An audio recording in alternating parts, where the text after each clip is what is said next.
I came home 2 hours early that Thursday. The rain had been relentless, hammering down since late morning and flooding out most of our job site. After talking it through with the crew, we called it quits for the day. The drive home was slower than usual. Wipers worked double time, visibility was sh*t, and I kept flipping the radio off and on, unable to focus on anything but the quiet in my own head. When I pulled into the driveway, I didn't expect anything out of the ordinary.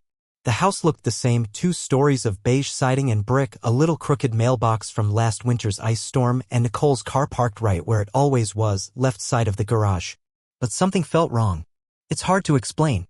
Maybe it was just how still everything looked, like the house itself was holding its breath. The porch light was on, which was strange.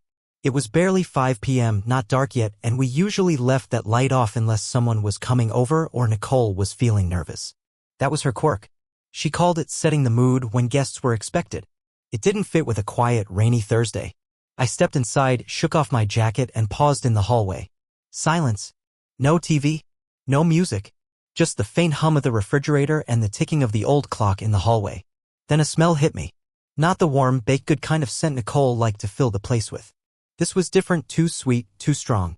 Some kind of floral perfume I didn't recognize. Not hers. At least, not one I'd ever smelled on her before. It was the kind that clings to fabric and skin, thick and cheap, the kind that says someone was trying too hard. I walked to the bedroom. The door was cracked open. The comforter was half off the bed, one pillow on the floor, the sheets bunched up like someone had tossed and turned or left in a hurry. I stared at the mess, heart starting to knock louder in my chest. Then I saw it. A handkerchief. Not mine. Definitely not Nicole's. It was dark navy with a little embroidered corner, initials I couldn't quite make out. Folded, but not neatly, and lying on the carpet like it had been dropped accidentally. I bent down to pick it up and felt a cold jolt in my gut. It didn't smell like anything I recognized. Cologne, maybe? A man's scent.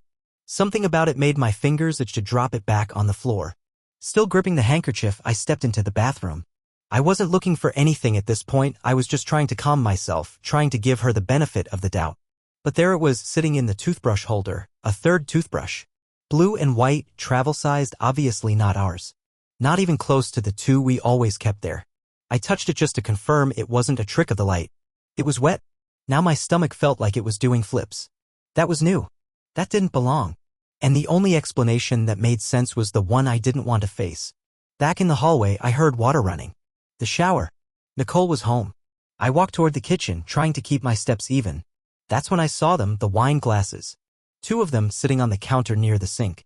One had a plum-colored lipstick stain. The other had faint fingerprints, visible under the light, almost like the glass had been held in hesitation. Both were half full with red wine, and the bottle stood nearby, uncorked, sweating on the granite. Nicole never drank alone. That was her rule. Wine's for company, she used to say. So who had been the company? She came out of the bathroom not long after, wrapped in a towel, her hair twisted up in another. Her face was freshly scrubbed, but too calm. Too ready.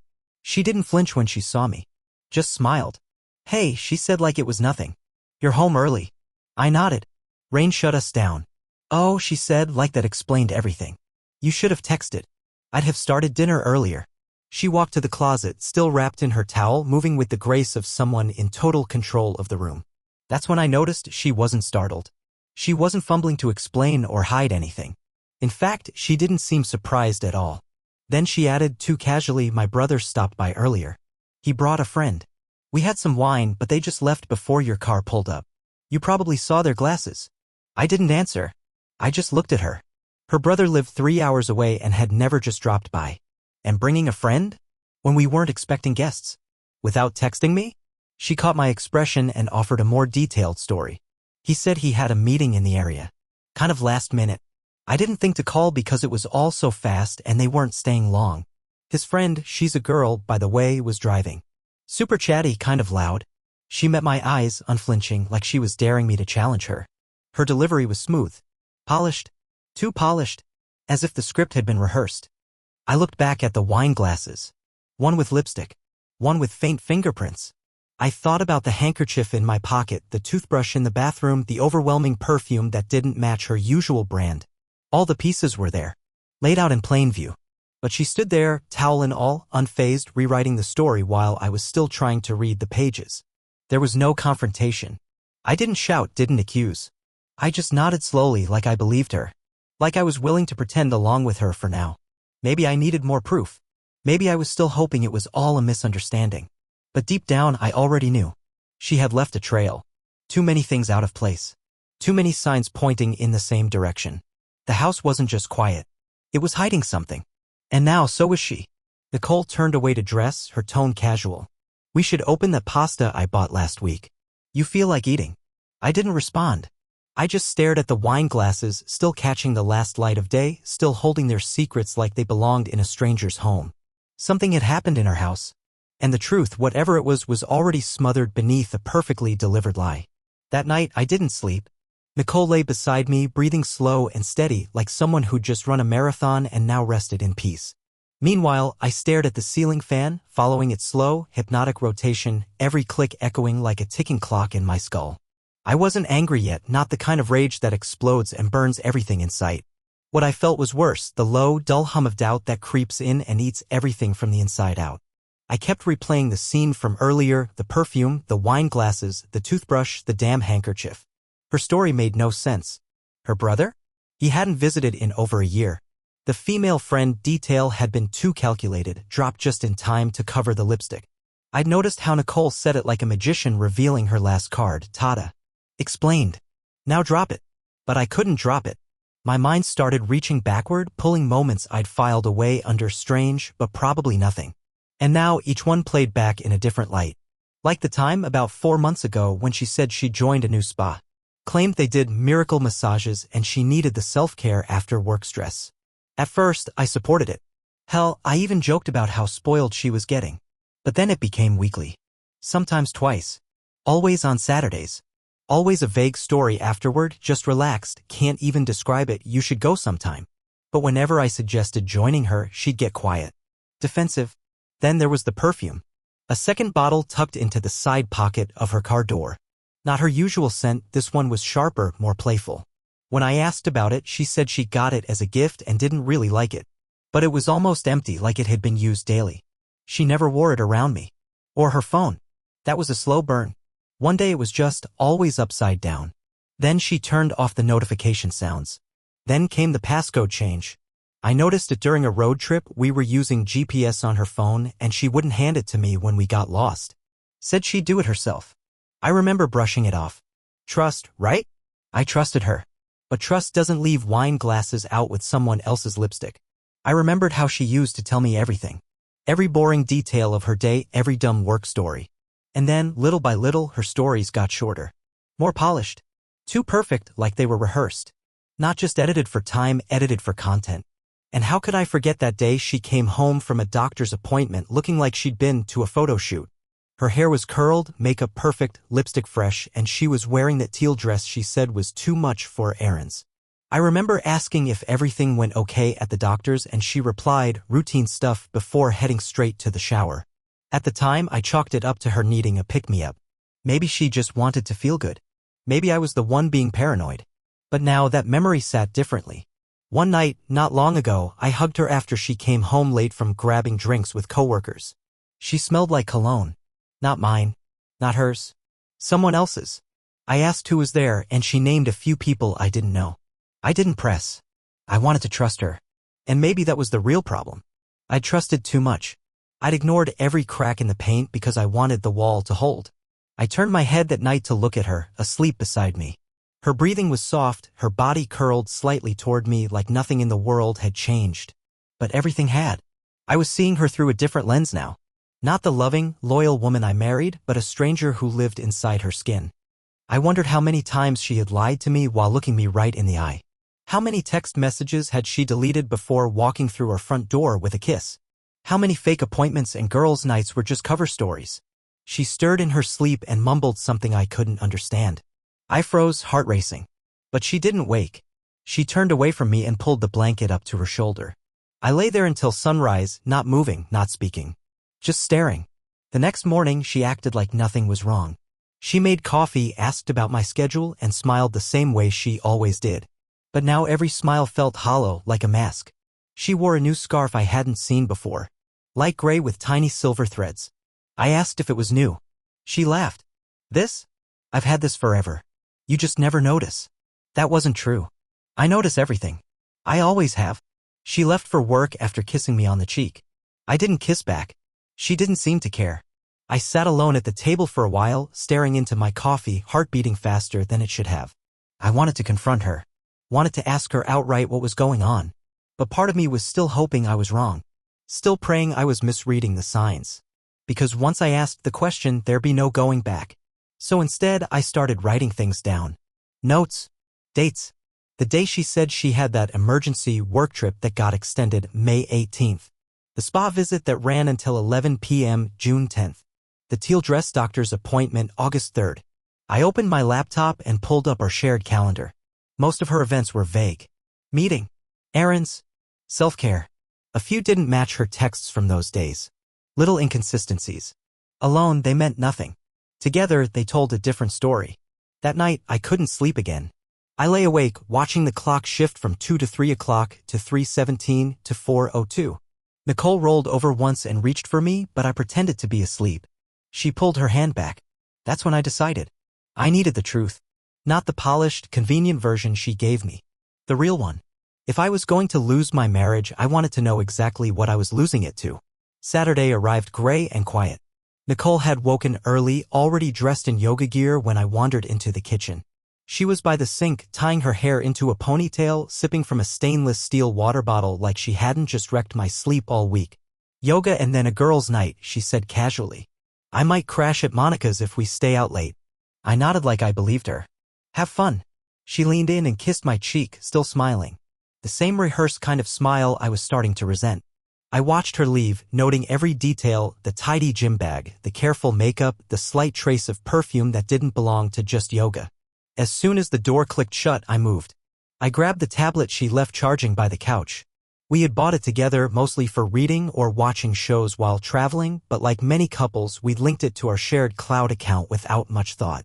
A few months ago, I'd quietly installed a location tracking app not because I wanted to spy, but because I needed peace of mind. I hadn't looked at it since. This time, though, I opened it with shaking hands. Her location updated in real time. At first, it moved south toward the gym she normally went to. But instead of pulling into the parking lot, the blue dot kept going. It turned into a residential area, a quiet grid of cul-de-sacs and modest homes. Then it stopped. A single-story house, no yoga studio in sight. My chest tightened. I wrote down the address and sat still for a long moment, my hands cold despite the warmth of the room. Then I got in my truck and drove. It took 23 minutes. I counted every turn, every red light. The rain had let up, but the skies still pressed down heavy and low like they were holding back something inevitable. My heart pounded harder the closer I got. I recognized nothing on the street where the dot had stopped, just quiet homes with wet driveways and neatly trimmed hedges. Her car was parked out front. I spotted it instantly. Next to it, a sedan I didn't recognize. Black, newer model, clean. I parked down the block and walked. The house had a wide front window half obscured by sheer curtains that didn't quite close. I approached slowly, carefully, not really knowing what I expected or maybe knowing exactly what I expected and praying to be wrong. But I wasn't. Through the window, I saw her. Nicole. My wife. Sitting on a couch with a glass of wine in one hand and wearing lingerie I'd never seen before. Something sheer and dark, not remotely functional. Her legs were draped across a man's lap, her laugh caught in midair as she leaned in and whispered something into his ear. He touched her thigh and she didn't flinch. I froze. Time fractured. I didn't even feel my fingers move, but I raised my phone, pressed the screen, and took a photo. Just one. Enough. The moment froze in pixels. Something real to match the ache in my chest. Then I turned. I didn't knock. Didn't storm in. Didn't scream or shout. I walked away. I drove aimlessly for over an hour. Streets blurred past. My hands gripped the wheel like it was the only thing keeping me from flying apart. The image kept playing in my mind, her laugh, the wine, the touch. I couldn't blink it away. Couldn't pretend it was something else. And the worst part? I wasn't even shocked. This wasn't a revelation. It was confirmation. The final, brutal punctuation on a sentence that had been building for months. I ended up in an empty park lot by a lake we used to visit together. The rain had started again, light and slow, tapping against the windshield in a rhythm that mocked my silence. I sat there until my phone buzzed. Nicole, Just finished yoga. Heading to dinner. Love you. I stared at the message, trying to feel something. Anger. Sadness. Rage. But all I felt was the cold wash of clarity. She wasn't at yoga. She hadn't been for weeks, maybe longer. She was lying while tangled up with someone else. And she had the nerve to write, "Love you." I didn't respond. Couldn't. Back at home, I didn't go inside. I sat in the driveway, staring at the house we'd bought together, the porch we repainted last summer, the windows she always kept clean. It all looked so normal, like nothing had changed. But everything had. I opened my phone again, looked at the photo. It wasn't even graphic. No nudity. No kissing. Just int asterisk Macy, the kind that tells a deeper story. The kind that hurts more than any headline ever could. I backed out of the driveway and went to a hotel. Checked in under a different name. Paid in cash. I didn't know why, it just felt right.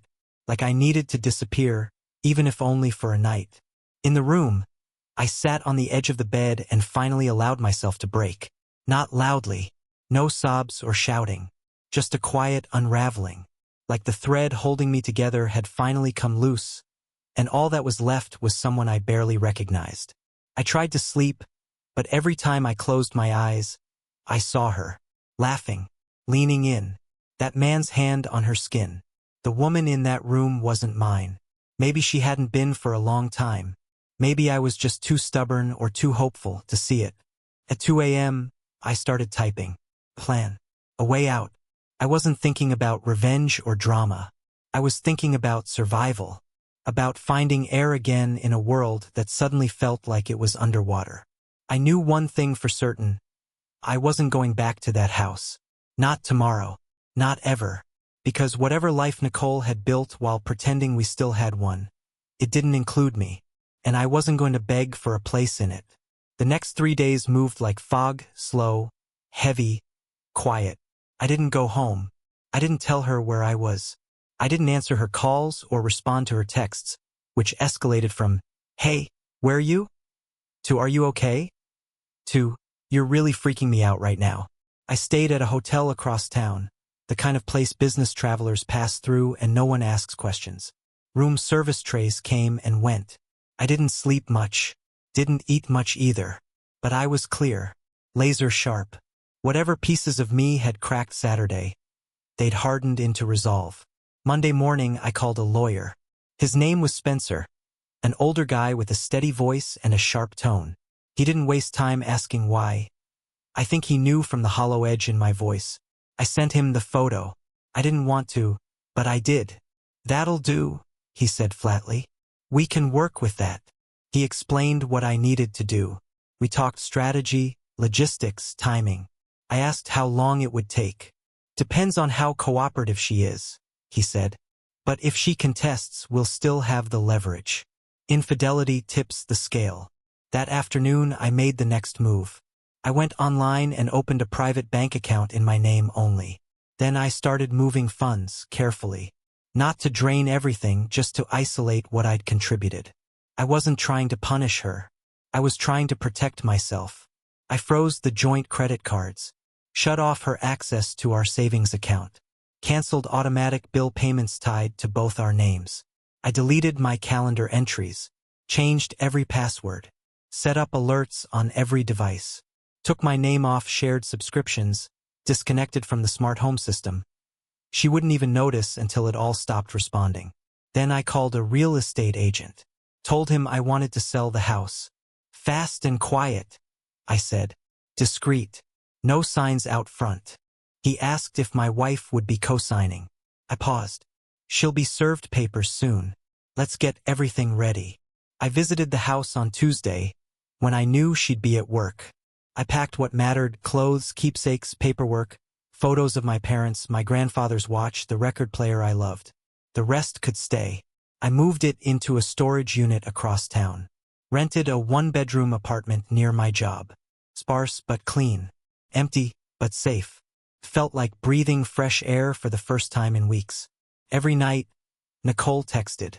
Her tone started unraveling. Monday, "Can you just tell me what's going on? I'm worried."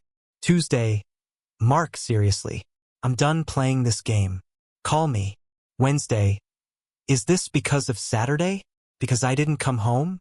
I told you I was at Monica's. She was doubling down. I didn't respond. By Thursday, her tone had shifted completely.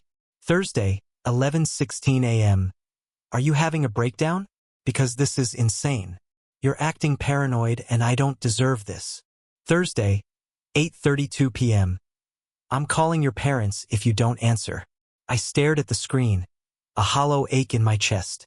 This was how she handled guilt, by turning it around, by making me the unstable one. But I wasn't unstable. I was done. Friday morning, I finalized everything with Spencer. The paperwork was ready. Evidence attached. Filing scheduled for Monday. She'd be served at work. Her safe place. Her image-maintained bubble. I didn't take pleasure in it. I just knew it was necessary. That night, I sat in my new apartment, alone on the floor with a sandwich and an open laptop. My phone buzzed again.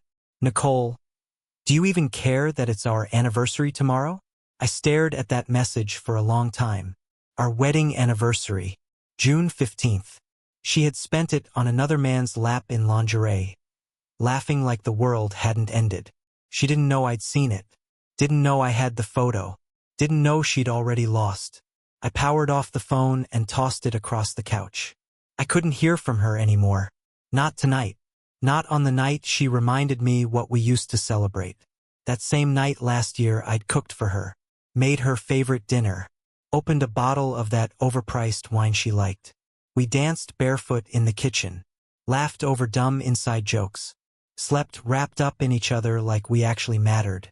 It wasn't real, I guess. Maybe it never had been. Maybe she'd already been slipping away even then. I looked around the room. Blank walls. A duffel bag in the corner. My coat draped over a folding chair. The beginning of something different. Not what I wanted, but finally what I needed. The papers were served on Monday. According to Spencer, she got them mid-morning, right after her coffee break. She was in her office, behind glass, too public to make a scene. She had to smile, nod, thank the delivery guy, and take a manila envelope with her name on it.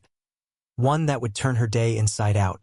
I pictured her reading them in silence, flipping through the affidavit, seeing the photo, and then maybe finally understanding that the game was over.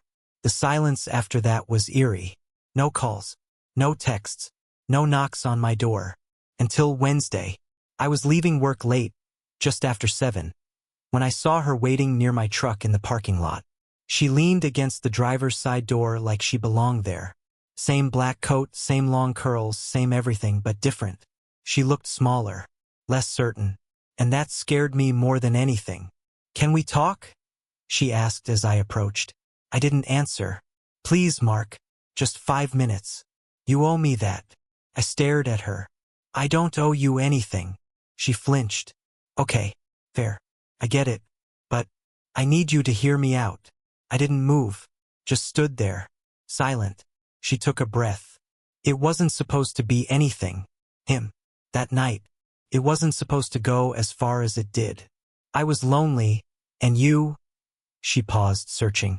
"You were always working, always tired. We stopped connecting." I almost laughed. "So you decided to connect with someone else?" Her eyes darted. "It wasn't like that. It started innocent. I swear. He was someone I talked to, someone who listened. And then one night we had wine, and I made a mistake." "One night?" I asked. She hesitated. That was it. The hesitation. The dead giveaway. The crack in her script. "Don't lie," I said.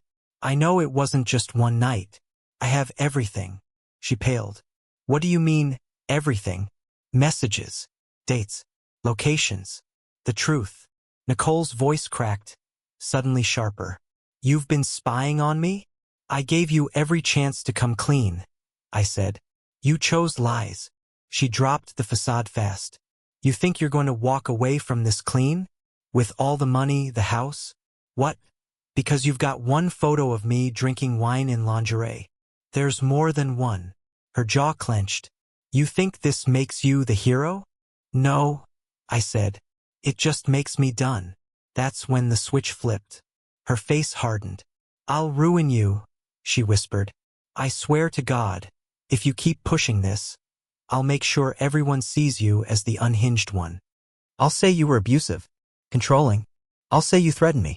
You think your job's safe if I tell HR about the mental instability I've had to live with? I stared at her for a long moment. I've documented everything. Every conversation. Every text. I've got the photo. The bank transfers. The calendar conflicts. All of it. She swallowed. My lawyer has it too, I added. So if anything happens to me, or my job, or my reputation, it all comes out. Silence. Tense. Almost unbearable. Then her tone changed again, softer, shaking. Mark, please? I don't want to fight you. I don't. This got out of hand. I raised an eyebrow. It got out of hand the moment you walked into that house. Her voice cracked. I panicked. I didn't know what to do. I thought maybe if I ignored it, you'd cool down. We could talk. We're not talking, I said flatly. We're divorcing. She stepped forward, desperate now. I loved you. I still do. I made a mistake.